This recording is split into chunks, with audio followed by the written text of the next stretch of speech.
पुरसकून नवाही इलाके में 12 साला मियाँ धूप भरे दोपहर के वक्त अपने पिछले सहन में खेल रही होती है, हंसते हुए। वो अचानक अपनी माँ की आवाज़ सुनती है, जो उसे सामने के बरामदे से पुकार रही होती है। हैरान होकर मियाँ इधर उधर देखती है तो देखती है कि उसकी माँ तो उसके साथ ही बागबानी कर रही है। वो उसे अपने तख़य्युल का धोखा समझकर दोबारा खेलने लगती है, लेकिन उसे मुसलसल महसूस होता है कि जैसे कोई उसे देख रहा हो।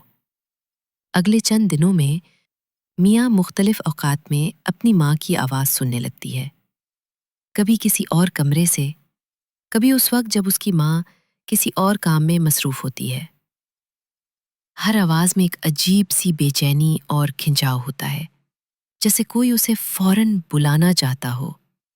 लेकिन जब वो अपनी माँ के पास जाती है तो वो उन आवाज़ों से बिल्कुल लाइल्म होती है और अपने काम में मसरूफ़ नज़र आती है।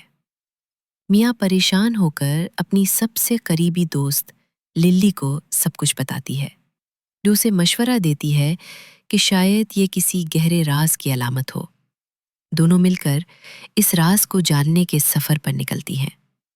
वो मकामी कहानियों का जायज़ा लेती हैं, ख़ानदान की तारीख़ खंगालती हैं और एक खुद साख्ता रूहानी बोर्ड के ज़रिए बात करने की भी कोशिश करती हैं।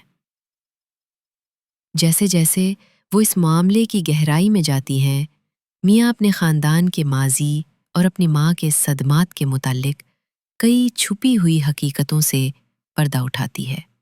कहानी उस वक्त एक जज्बाती मोड़ पर पहुँचती है जब मियाँ अपनी माँ से उन आवाज़ों के बारे में बराह रास्त सवाल करती है, जिसके नतीजे में एक गहरा और जज्बाती इंकिशाफ होता है।